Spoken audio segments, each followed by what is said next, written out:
Bismillahirrahmanirrahim. Assalamualaikum warahmatullahi wabarakatuh. Bertemu kembali dengan saya di mata pelajaran bahasa Inggris. Sebelumnya, mari kita berdoa sesuai dengan kepercayaan kita dan keyakinan masing-masing. Untuk berdoa dipersilahkan di dalam hati ya. Oke, selanjutnya seperti biasa kita masih di dalam ruang lingkup virtual karena kondisi yang masih belum stabil. Jadi diharapkan kalian harus tetap semangat di dalam belajar, ya khususnya pembelajaran bahasa Inggris. Dengan saya di sini harus meningkatkan kembali semangat belajar kalian. Di pertemuan sebelumnya saya telah membahas tentang simple present tense. Namun itu masih secara keseluruhan. Nah, di pertemuan yang sekarang saya akan membahas tentang simple present tense cuman dalam bentuk yang nominal. Ya. Kalau yang sebelumnya itu verbal. Nah, sekarang saya akan membahas simple present tense yang nominal. Secara umum, simple present tense yang bentuk nominal ini dibentuk dari pertama itu ada subjek, kemudian ada to be.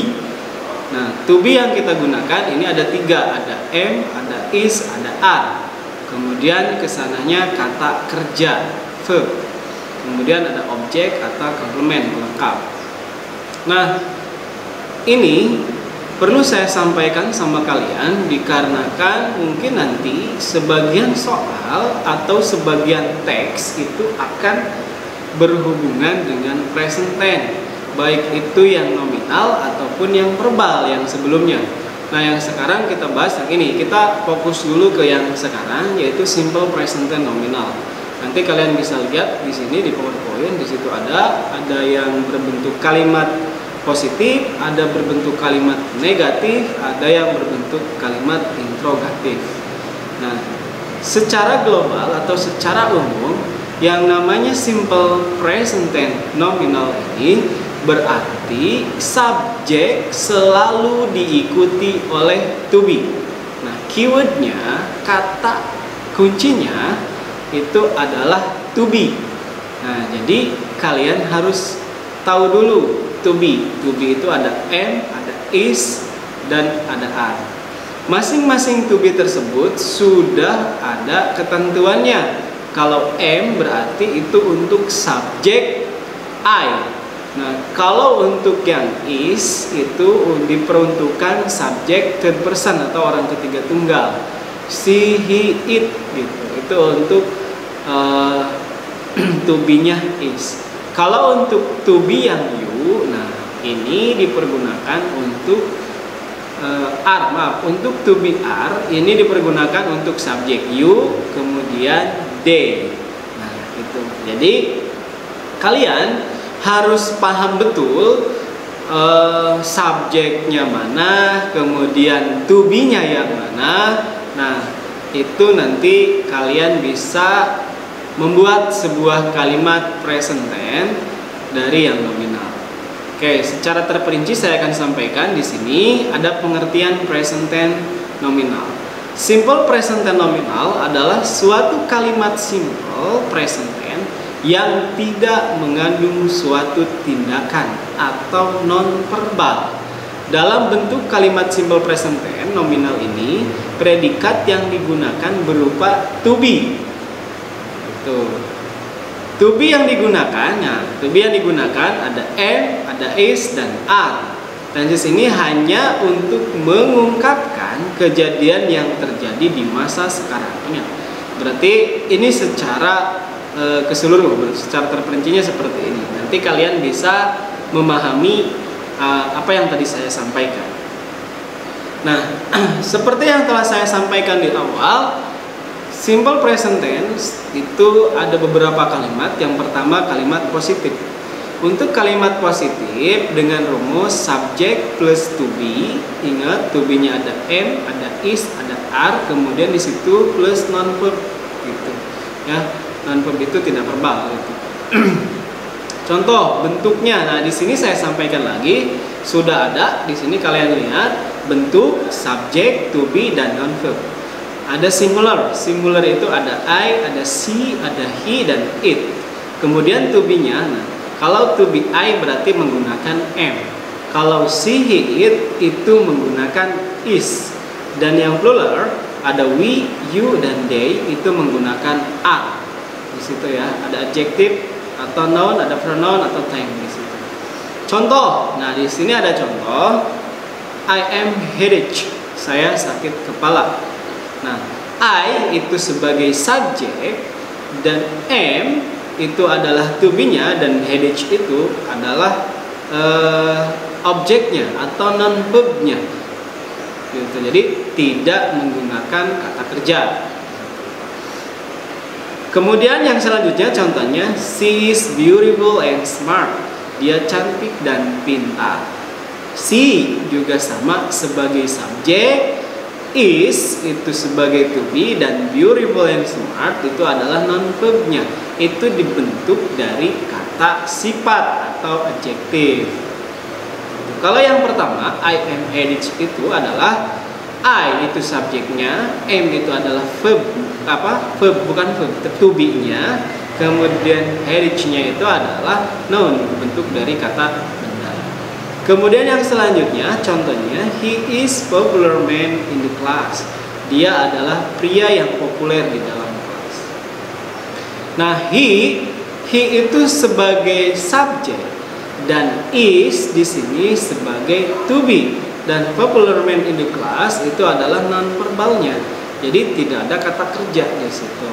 Kemudian yang selanjutnya it is calendar. Ini adalah kalender. Nah, kalau untuk it itu ingat subjek it menggunakan to be-nya is, dan kalender itu terbentuk dari noun atau kata benda.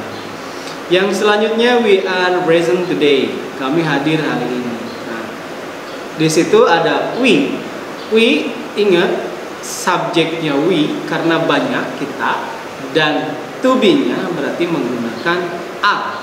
Jadi we are present today. Kita hadir. Itu menandakan keterangan atau time di situ. Yang selanjutnya untuk kalimat negatif. Ini sebenarnya lebih mudah dari simple present tense yang verbal yang sebelumnya saya bahas sama kalian. Ini lebih mudah untuk menggunakan kalimat negatif di dalam simple present tense yang nominal. Kalian tinggal menambahkan not saja setelah to be. Ya. Nah, untuk rumusnya kalian bisa lihat di sini rumusnya subject plus to be, am is are, kemudian plus not, kemudian plus non verb.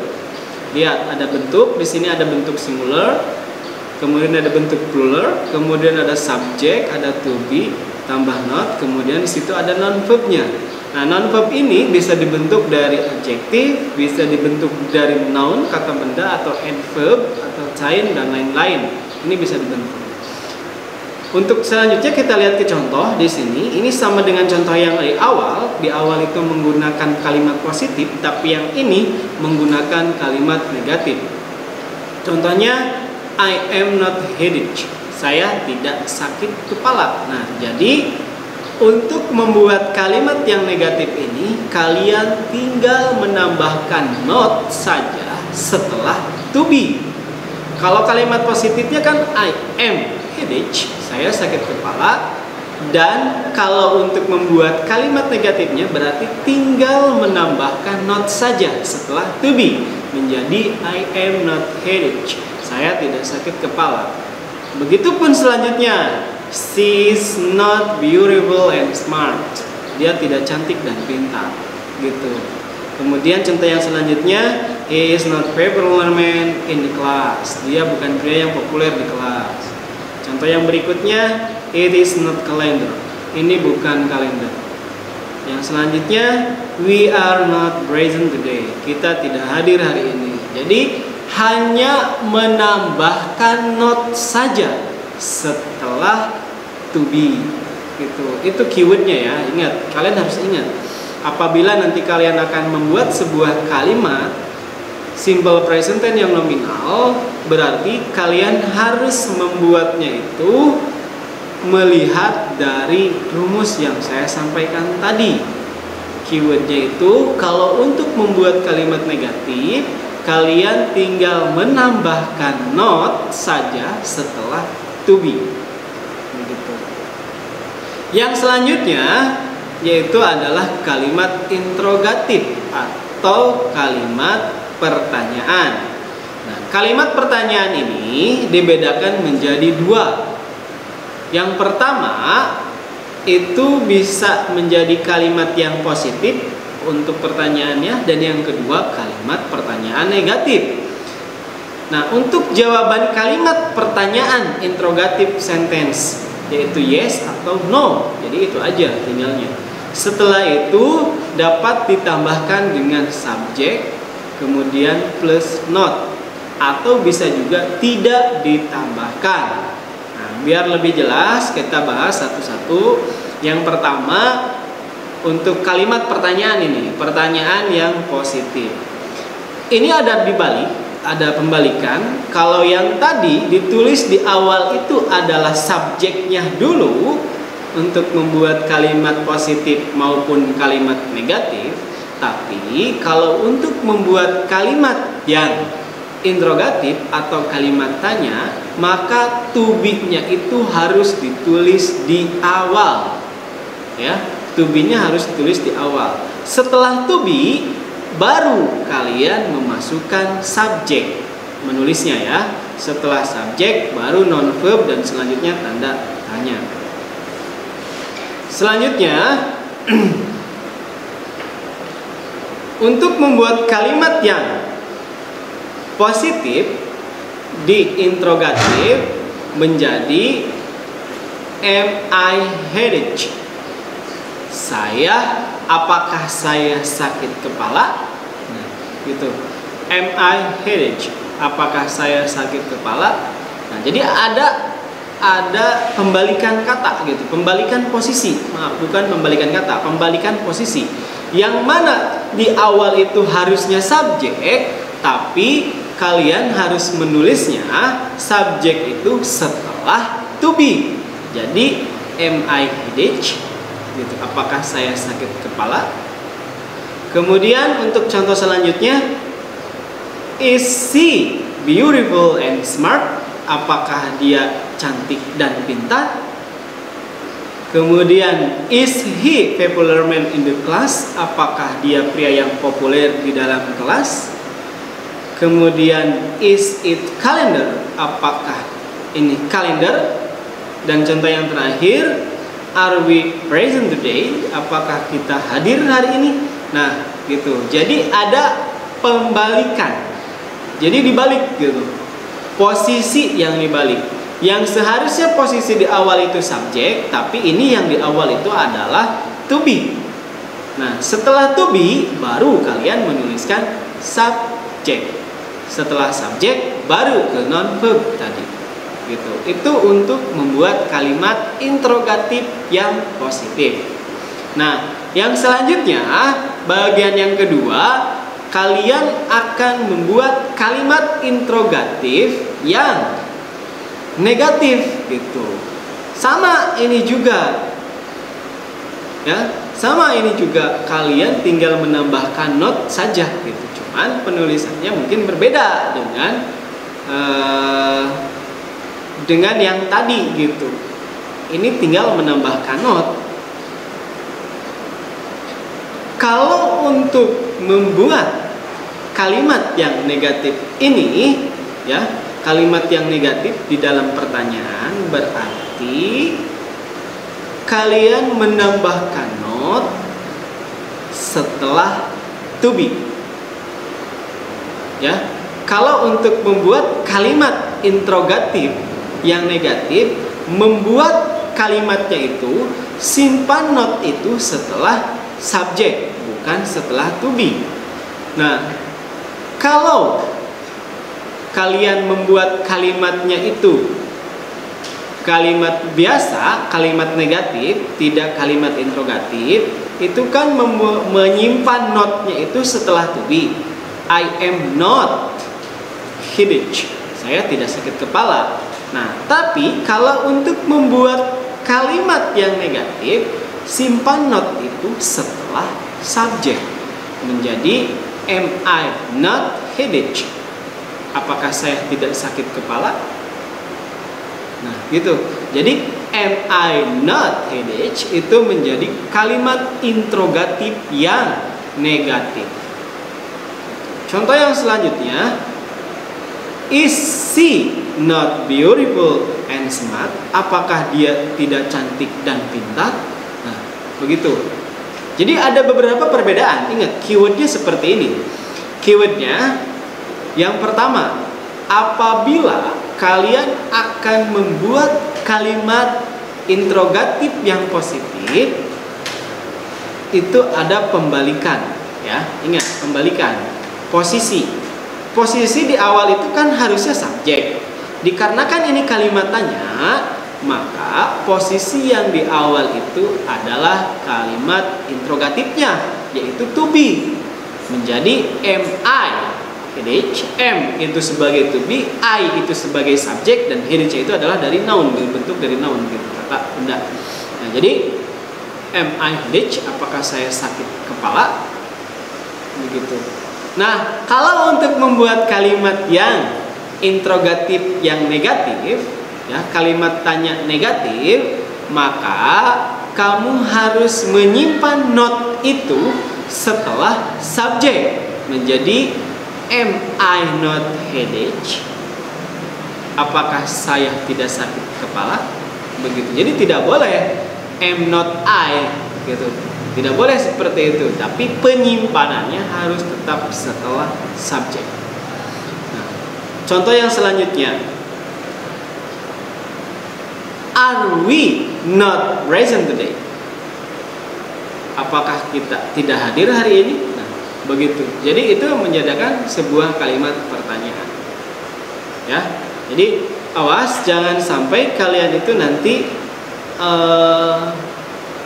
salah penyimpanan, gitu. Salah penyimpanan di dalam rumus. Ingat, tadi saya sudah sampaikan rumusnya sama kalian bahwa kalau untuk membuat formula seperti ini itu tidaklah susah sebenarnya. Kalau kalian pertama harus tahu dulu mana subjek yang digunakan, kemudian to be apa yang harus digunakan.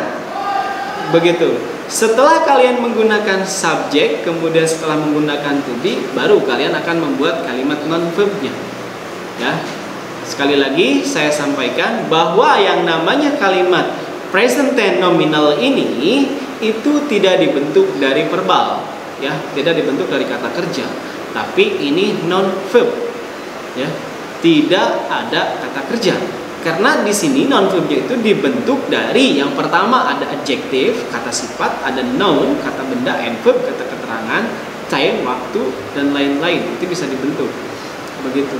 Contoh yang sangat sederhana di sini saya sudah sampaikan, misalnya she is not beautiful and smart. Dia tidak cantik dan pintar. Itu kan kalimat negatif tuh, ya, kalimat present tense yang negatif. Kalau misalnya kalian membuat kalimat present tense yang interrogatif atau kalimat tanya, tinggal dipindahkan. Is she beautiful and smart? Gitu. Apakah dia cantik dan pintar? Begitu. Itu untuk kalimat tanya yang positif. Nah, untuk kalimat tanya yang negatif berarti not itu disimpan setelah subjek. Is she not beautiful and smart? Apakah dia tidak cantik dan pintar? Nah, begitu, ya. Saya harap kalian bisa memahami atau mengerti apa yang saya sampaikan. Beginilah kesimpulannya secara garis besar. Saya simpulkan. Yang pertama, apabila kalian akan membuat sebuah kalimat present tense yang nominal, tentunya yang nominal, ya, bukan yang verbal. Ini yang nominal. apabila kalian akan membuat kalimat present tense yang nominal, yang harus kalian perhatikan adalah yang pertama subjek. Subjek apa yang digunakan? Kemudian to be. To be yang mana yang akan kalian gunakan? Otomatis to be itu mengikuti dari subjek yang digunakan. Kalau subjeknya I, itu pasti to be-nya am. Tidak mungkin to be-nya is, atau bahkan tidak mungkin to be-nya are gitu. Kalau subjek yang kalian gunakan she, itu pasti is to be yang digunakan. Tidak mungkin menggunakan am ataupun tidak mungkin menggunakan are. Begitu. Itu formulanya ya, itu adalah keywordnya, kata kuncinya. Nah, saya yakin dan percaya sama kalian, apabila kalian nanti membuat kalimat yang positif, itu tidak jadi permasalahan mungkin. Nanti akan menjadi permasalahan itu di kalimat interrogatif. Kalimat interrogatif yang positif maupun yang negatif. Karena itu agak cukup lumayan rumit untuk penyimpanannya. Jadi jangan sampai kalian salah menyimpan nanti. Ya, jangan sampai salah menyimpan nanti lain arti nanti. Begitu. Nah, kalau untuk kalimat positif, ingat subjek plus to be, kemudian plus non verb. Ada non verb ya di situ. Nah, non verb yang harus kalian pelajari lagi, itu yang telah saya sampaikan di waktu sebelum-sebelumnya, itu ada adjective, ada noun, ada adverb gitu. Itu kalian harus hafal gitu. Karena ini bisa membuat kalimatnya itu dibentuk dari tiga aspek yang tadi, subjek, kemudian to be, dan noun verb. Nah, terakhir yang saya sampaikan adalah hati-hati ketika kalian membuat kalimat tanya. Kalimat tanya yang positif ataupun kalimat tanya yang negatif. Karena di sini ada pembalikan kata.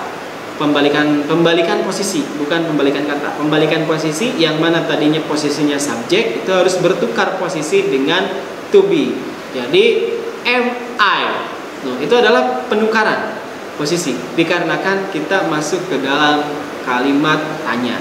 Nah, itu aja yang bisa saya sampaikan. Semoga video ini bisa membantu pembelajaran kalian dan meningkatkan kembali motivasi belajar kalian.